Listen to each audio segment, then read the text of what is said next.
So hi guys, this is Asha Muir. How are you all? So thank you so much for giving a lovely response to my last video. I think I was so much overwhelmed because बहुत सारे प्यारे प्यारे मुझे messages आए हैं और एक request भी आई थी कि मैम क्यों नहीं आप स्टूडेंट्स पर एक वीडियो बनाते हो, बिकॉज बहुत बार क्या होता है कि मार्क्स कम आते हैं जिससे कि स्टूडेंट्स बहुत ही ज़्यादा लो फील करते हैं और कई बार उनमें सुसाइडल टेंडेंसीज भी आ जाती हैं। तो मैं आपको पहले बात बता दूँ, जितने भी स्टूडेंट्स जो भी मुझे सुन रहे हैं उनको मैं एक चीज़ बता दूँ, जो भी आप लोग हो, ट्रस्ट मी, मार्क्स सिर्फ एक नंबर है।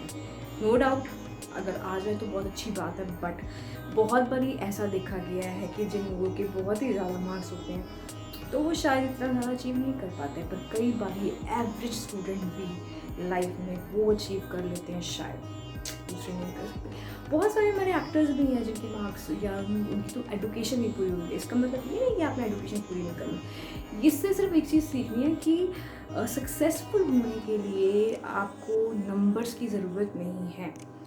अगर आप में स्किल्स हैं, अच्छे स्किल्स, बिकॉज आज के टाइम में skills are the important thing. अगर आप में अच्छे स्किल्स हैं so you can reach anywhere. Marks सिर्फ एक आपको इस बेस पे जज कराते हैं कि आप शायद किसी और से बेटर हो, बट ऐसा नहीं होता। क्या पता उस टाइम पे आपका कुछ टाइम ऐसा ख़राब चल रहा हो, आपके थोड़े नंबर कम आ गए और आपके पसंद के ज़्यादा आ गए, बट इसका मतलब ये नहीं है कि वो आपसे ज़्यादा इंटेलिजेंट है या आप कम हो।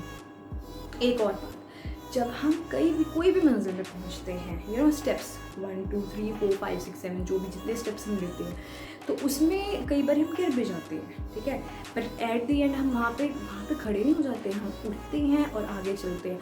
और जब हमें अपनी डेस्टिनेशन मिलती है तो हमें एक तरह की सेटिस्फेक्शन होती है कि हमें जो सोचा था लाइफ में हमने वो पा लिया। सो कोई ये नहीं देखता कि आप कितने स्टेप में गिरे हो, कि क्या हुआ है क्या नहीं हुआ। कई बार हम फेल भी हो जाते हैं, पर इसका मतलब ये नहीं है कि आपकी ज़िंदगी ख़त्म हो गई है। यार, पढ़ के दोबारा से एग्जाम से तो नॉट बिग डील। ये कहने के लिए बातें बहुत शायद ईजी होंगी, मे भी प्रैक्टिकली इनको अपने पे अप्लाई करना इतना ईजी नहीं होता है, बट आज के टाइम में अगर हम इसको प्रैक्टिकल वे से देखें, मतलब इनका प्रॉपर वाला हम विश्लेषण करें, तो ये बहुत ही ज़रूरी है। बिकॉज हम छोटी छोटी बातों पर बहुत ही ज़्यादा सेंसिटिव हो जाते हैं और उसके बाद जो हमारी लाइफ एक हेल्प बनती है वो लगा, बिकॉज हम बहुत सारी चीज़ें सोच लेते हैं, हमारे नंबर नहीं आए तो ऐसा हो जाएगा, ऐसा हो जाएगा। ऐसा कुछ नहीं होता यार। अगर प्लान ए नहीं काम करे तो बी करेगा, सी करेगा, डी करेगा, ई करेगा। इतने सारे अल्फ़ाबेट्स में कोई तो काम आएंगे, पर आप अपनी लाइफ को ऐसे सिर्फ मार्क्स के पीछे प्लीज़ एटलीस्ट ख़त्म मत करो। मुझे नहीं समझ में आता कि मार्क्स के पीछे लोग लाइफ क्यों ख़त्म करते हैं। एक और चीज़ है, बहुत सारे हमारे रिलेटिव्स हैं या रिश्तेदार हैं, वो इस बेस पे जज करते हैं हमें कि यार इसके स्कोर्स ज़्यादा हैं, इसके कम है, इसका ये तो शायद ये ज़्यादा इंटेलिजेंट है या ये, और दूसरे बच्चे का जिसके स्कोर्स कम है उनका मोरल डिक्रीज़ होता है। इस सिचुएशन में मैं सिर्फ इतना पेरेंट्स को कहना चाहूँगी कि उनको अपने बच्चों पे ट्रस्ट दिखाना चाहिए। मतलब उनको ये नहीं कहना चाहिए नहीं उसके बच्चे की तो इसलिए इतनी है, उसके बच्चे के तो इतने। उससे क्या होता है कि जो बच्चों का मोरल है वो बहुत ही डिक्रीज़ हो जाता है और उनमें नेगेटिव पॉइंट्स ज़्यादा आते हैं बल्कि पॉजिटिव पॉइंट से। सी, आपको मैं एक बात बता दूँ, इन स्कोर्स का तो मुझे नहीं पता, इन पॉइंट्स का मुझे नहीं पता, पर अगर आप अपने बच्चों का कंपैरिजन बेवजह से करते हो तो डेफिनेटली उनके अंदर बहुत सारी गलत चीज़ें जन्म ले सकती हैं। वो सबसे पहले वो ये है कि जेलसी, जो कि बहुत ही ज़्यादा हार्मफुल है। कई बार यही जेलसी आपको बहुत ही ज़्यादा गलत चीज़ें करने पे मजबूर कर देती है। शायद आप उस जेलसी में आकर किसी का इतना बड़ा नुकसान कर सकते हो कि आप सोच भी नहीं सकते हो। बहुत सारे क्राइम्स हमने ऐसे देखे हैं कि वो इसीलिए होते हैं क्योंकि बच्चों में टीनेजर्स में या यूथ में जेलसी वाली फैक्टर इतना ज़्यादा राइज हो जाता है कि वो उस चीज़ को बर्दाश्त नहीं कर पाते कि ये पर्सन मुझसे बेटर क्यों है। दूसरी चीज़ ये है कि उन लोगों में आगे बढ़ने की जो एक चाहत होती है वो वहीं ख़त्म हो जाती है और लाइफ में राइज करने का उनका जो मोरल है वो ऑटोमेटिकली डिक्रीज़ हो जाता है। उस केस में सिर्फ ये होता है कि आप अपने बच्चों को ये समझाओ कि अगर आप उनको विन करना को एक्सेप्ट करना चाहिए, तो आपको लूज़ जब करते हो, जब आप किसी चीज़ में हार जाते हो, तो आपको वो भी एक्सेप्ट करना चाहिए विद ग्रेस कि कोई बात नहीं, हम नेक्स्ट टाइम और मेहनत करेंगे। बहुत बारी देखा है कि वो इस चीज़ को बर्दाश्त नहीं कर पाते। सो आप इस चीज़ में प्लीज़ गौर कीजिए कि आप अपने बच्चों को ये सिखाइए, या अपने अंदर जो भी मुझे सुन रहा है इस बात को एक्सेप्ट करिए कि आप लूज़ भी कर सकते हैं। Nobody is perfect in this world, और चाहे वो कोई भी हो। अगर आपको लगता है कि आपके स्कोर्स कम है और आप बहुत ही लो फील कर रहे हैं, तो आप उस पर्सन से बात करें जो आपको समझता है, और अपनी प्रॉब्लम को समझाएं, और फिर रो लिया तो काम डाउन भी हो जाए। बार बार ये मत सोचे कि हाय ऐसा हो गया ऐसा हो गया। बार बार उसी बात पे रोना सबसे बड़ी बेवकूफ़ी होती है। उस बात पे रोने से कोई फ़ायदा नहीं है। एक बार रो लिया, ठीक है, अब उसका सोल्यूशन ढूंढें कि अब इन चीज़ को जो हम हुआ है उसको कैसे हम ठीक कर सकें। अब बजाय इसके कि हम ये सोच रहे हैं कि हम भाग जाएं, हम मर जाएं, ऐसा कुछ नहीं। ये चीज़ें बहुत बारी हम एक्सपीरियंस करते हैं। एज अ टीनेजर मैंने भी बहुत बारी एक्सपीरियंस किया, जब यहाँ पे मुझे लो फील हुआ क्योंकि स्कोर्स कम है। बिकॉज हमें अपनी सेटिस्फैक्शन से ज़्यादा सोसाइटी प्रेशर का डर होता है।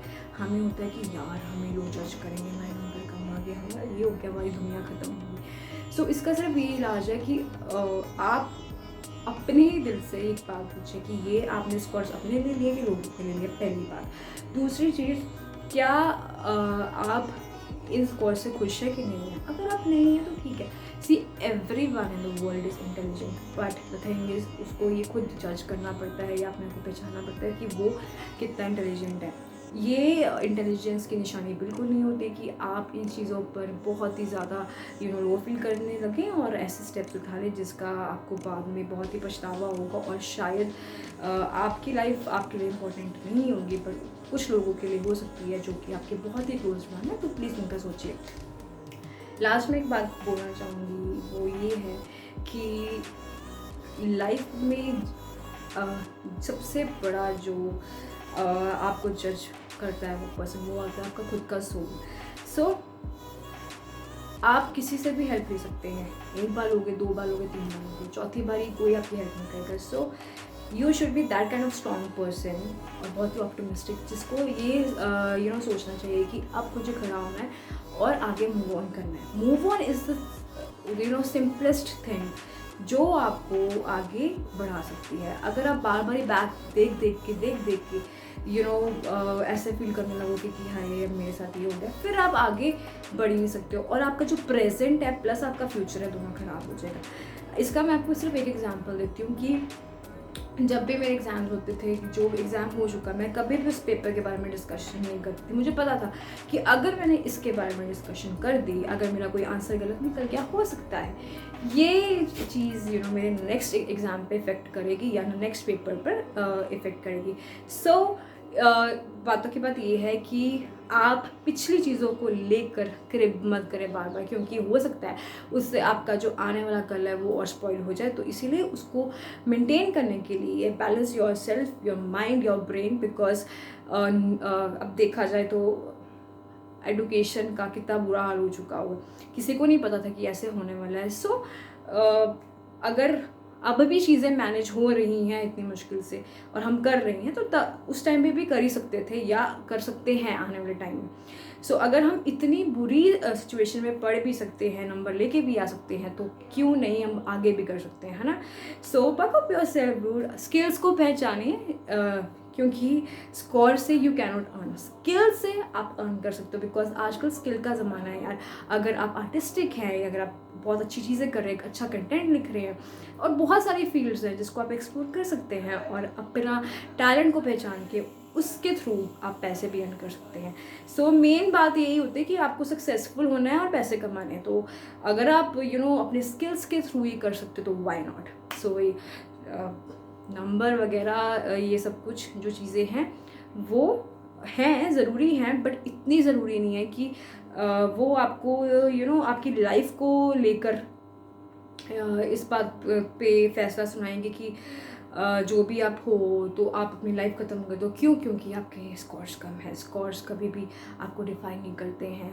आपका मेंटल पीस, आपका माइंड, आपकी इंटेलिजेंस आपको डिफाइन करता है। So bye, take care and have a nice day और happy father's day to all. और एक और चीज़ ये है कि लाइफ में हमेशा खुश रहिए, हैप्पी रहिए और स्टे स्ट्रॉन्ग, स्टे सेफ, क्योंकि कोविड का third variant is on the way. So ये मत सोचो कि कोविड ख़त्म हो गया, बिकॉज बहुत सारे लोग ऐसे सोच रहे हैं। और वैक्सीनेट योरसेल्फ, मुझे भी करना नहीं है, सोचो। Bye, take care and have a nice day.